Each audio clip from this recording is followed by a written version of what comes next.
दोस्तों, आज हम सभी क्लास 9 के साइंस चैप्टर नंबर 10 गुरुत्वाकर्षण पर चर्चा करेंगे। यह हमारी वीडियो का लेक्चर नंबर 1 है।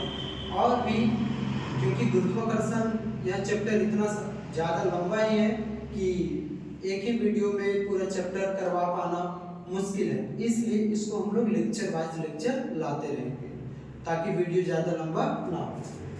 हम जानते हैं कि वस्तु के चाप में परिवर्तन के लिए, उसकी गति की दिशा में परिवर्तन करने के लिए, उसकी स्थिति को बदलने के लिए बल की आवश्यकता होती है। यदि मुझे वस्तु के चाल को बदलना तो हमें उसके ऊपर बल लगाना होता है।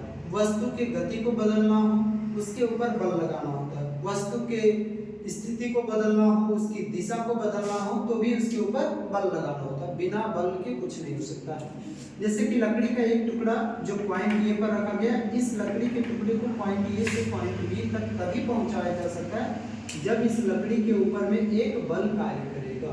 कुछ बल जब कार्य करेगा तो यह लकड़ी का टुकड़ा पॉइंट ए से पॉइंट बी तक पहुंच पाएगा। ठीक उसी प्रकार सभी ग्रह सूर्य के चारों ओर चक्कर लगाते हैं।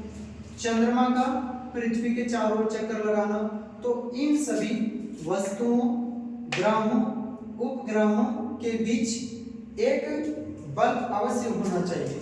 न्यूटन साहब ये सिंपल सी बात को समझ गए और उन्होंने बोल दिया कि इन सभी चीजों पर, वस्तुओं पर, ग्रहों पर, उपग्रहों पर बल कार्य करता है और उस बल का नाम उन्होंने दिया गुरुत्वाकर्षण बल। हम जानते हैं कि चंद्रमा पृथ्वी के चारों ओर घूमती है, तो आखिर क्यों घूमती है, कैसे घूमती है? सपोज अगर मैं बात करूं कि मैंने एक ये वस्तु ले रखा है और इसे किसी ऊंचाई से छोड़ देता हूं तो यह नीचे की ओर गिर जाता है। तो यह नीचे की ओर क्यों गिर जाता है? तो सिंपल से कारण है सर, गुरुत्वीय बल के कारण गिर जाता है।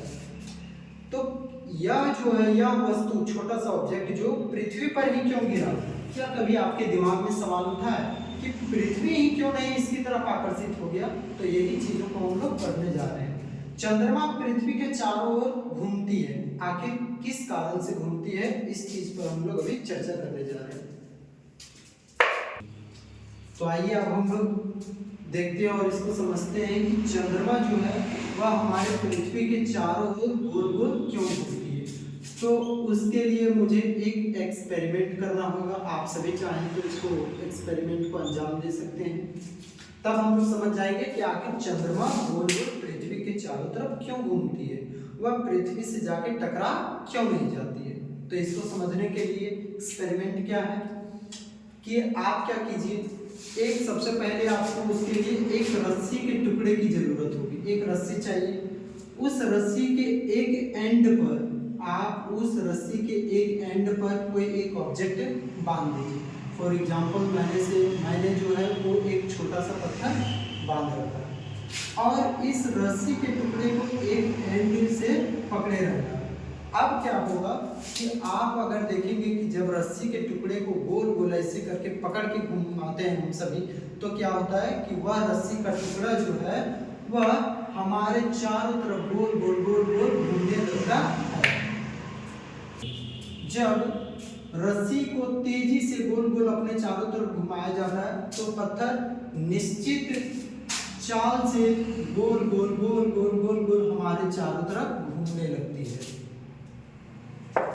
इस गोल गोल घूमने के द्रव्यमान पत्थर प्रत्येक बिंदु पर, हर एक पॉइंट पर, पत्थर जो है ये हर एक पॉइंट पर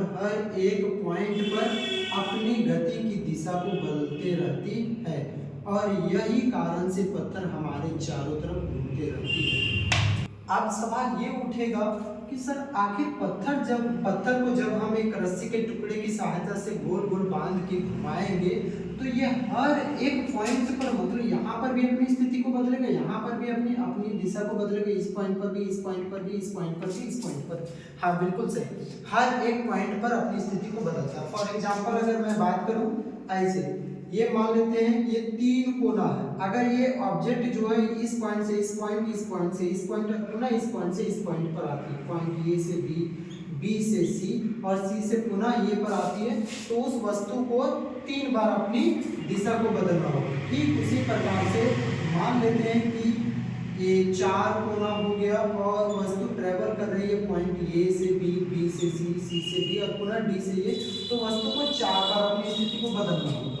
ठीक उसी तरह से मान लिया हूं मैं कि अगर कोई वस्तु जो है पॉइंट ए से बी, बी से सी, सी से डी, डी से ई तक जा रही है, तो वस्तु की स्थिति को 5 बार बदलना होगा। 1 2 3 4 5 बार।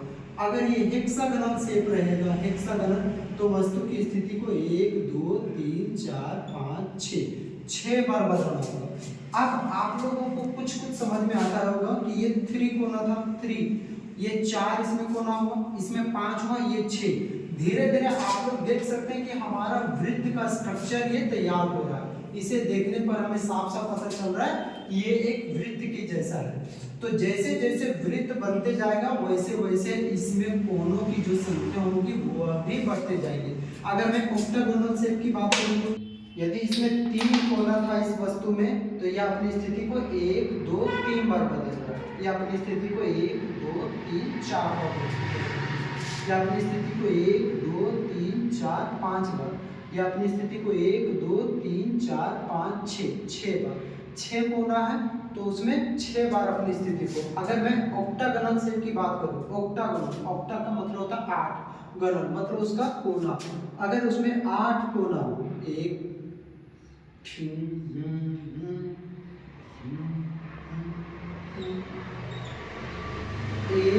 2 3 4 5 6 7 8, इन सभी आकृतियों को आपको देखकर लगता होगा कि जैसे जैसे उनमें कोनों की संख्या बढ़ रही है वह वैसे वैसे आकृति गोल भी होते जा रही है।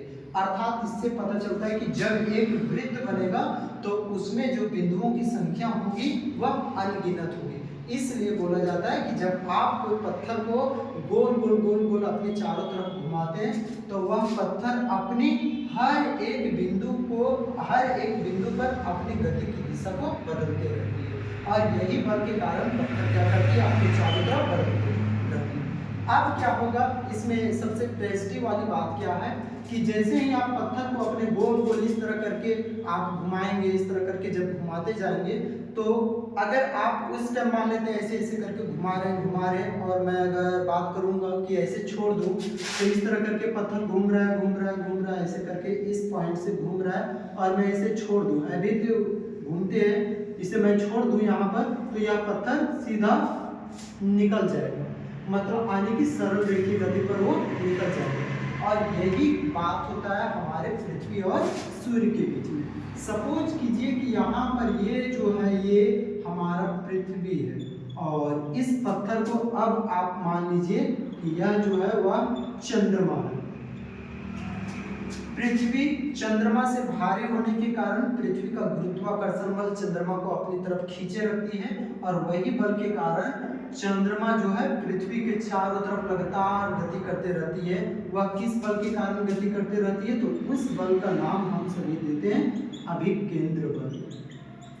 ये अभिकेंद्र बल जो है वह पृथ्वी के आकर्षण बल के कारण लगता है। इसमें क्या होता है कि चंद्रमा पृथ्वी के चारों तरफ अभिकेंद्रीय बल पर सदैव वृत्ताकार पथ पर चक्कर लगाते रहती है।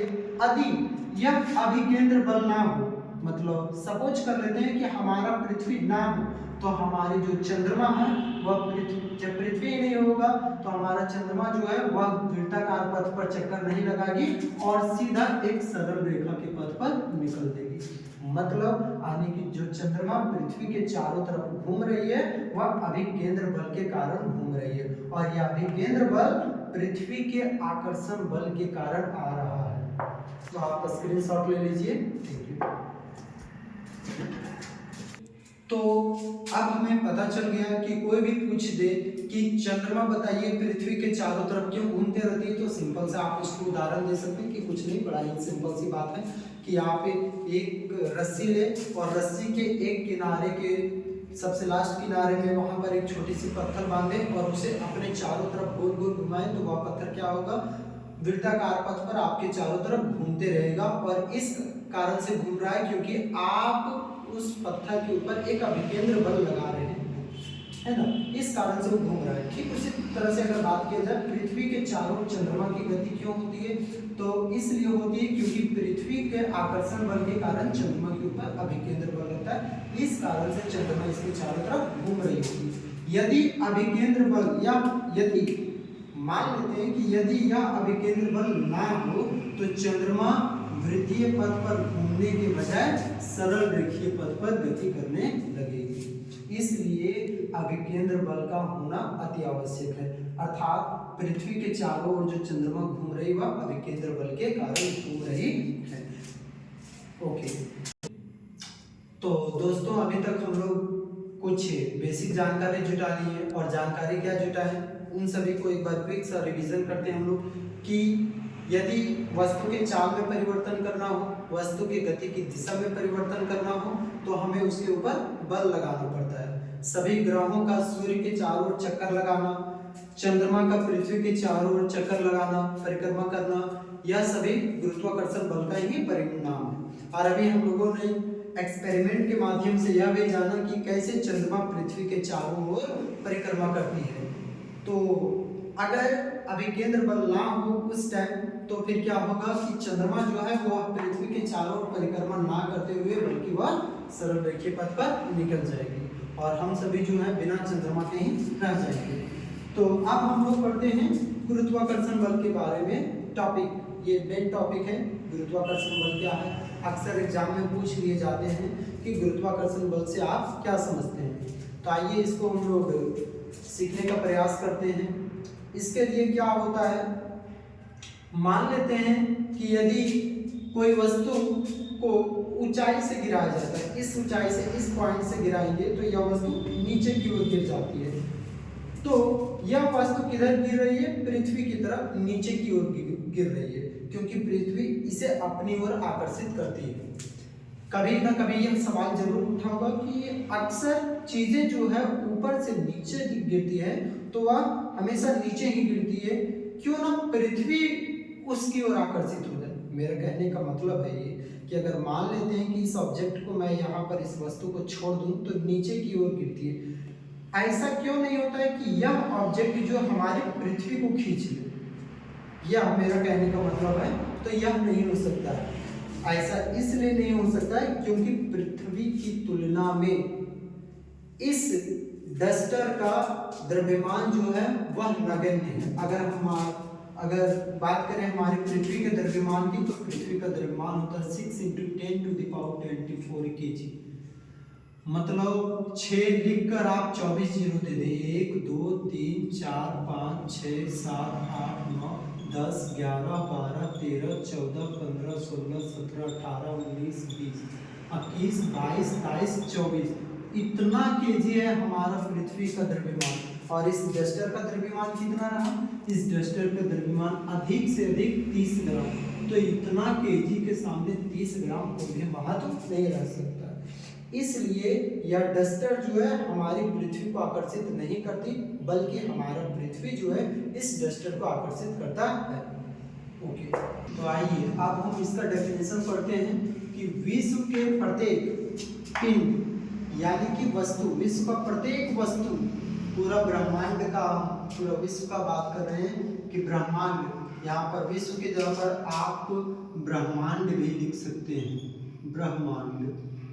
ब्रह्मांड के प्रत्येक मतलब हर एक पिंड दैट मीन्स वस्तु एक दूसरे को क्या करते हैं, आकर्षित करते हैं। जैसे कि अभी हमने बताया कि अगर मैं डस्टर को एक डस्टर को स्वतंत्र रूप से छोड़ दूं तो वह नीचे की ओर गिर जाता है, तो एक पिंड दूसरे को आकर्षित किया। जैसे कि क्या, यहाँ पर यह डस्टर ऊपर से नीचे क्यों गिरा, क्योंकि हमारे ऊपर यहाँ पर अब 2 पिंड हो गए, पहला तो ये हो गया हमारा डस्टर और दूसरा जो है हमारी पृथ्वी। तो जब डस्टर को ऊंचाई से गिराया गया तो यह हमारी पृथ्वी इसको क्या कर ली, आकर्षित कर ली, खींच ली। तो एक पिंड जो है मतलब यानी कि हमारी पृथ्वी इस पिंड को अपनी तरफ आकर्षित की। तो हम लोग जानते हैं गति के तृतीय नियम से कि एक पिंड के ऊपर जब दूसरे पिंड बल लगा दिए तो दूसरी पिंड भी उस वस्तु पर एक समान बल लगा दी। तो क्या हुआ, यहाँ पर जब विश्व, तो इसका डेफिनेशन आगे पढ़ते हैं कि ब्रह्मांड का हर एक वस्तु एक दूसरे को क्या करते हैं, आकर्षित करते हैं। मतलब डस्टर पृथ्वी को आकर्षित कर रही है, पृथ्वी इस डस्टर को आकर्षित कर रही है, लेकिन तो फिर पृथ्वी इसमें क्यों नहीं चिपक जा रही है, इसलिए नहीं चिपक रही क्योंकि पृथ्वी के सामने इसका जो द्रव्यमान है वह नगण्य है। तो विश्व का प्रत्येक पिंड एक दूसरे को आकर्षित करते हैं और वस्तुओं के बीच यह आकर्षण बल, यह जो आकर्षण बल है, जो खींचने वाला जो बल है, वह गुरुत्वाकर्षण बल कहलाता है। तो आई होप कि आपको समझ में आ गया हो। मैं एक बार फिर से इसे पढ़ देता हूँ कि पूरे ब्रह्मांड का हर एक वस्तु, जैसे हमारे विश्व ही नहीं, पूरा ब्रह्मांड का बात हो रहा है कि ब्रह्मांड का हर एक वस्तु दूसरे वस्तु को क्या करते हैं, आकर्षित करते हैं, उसे अपनी ओर खींचते हैं। वस्तुओं के बीच यह आकर्षण बल गुरुत्वाकर्षण बल कहलाता है। तब तक आप इसका स्क्रीनशॉट लीजिए।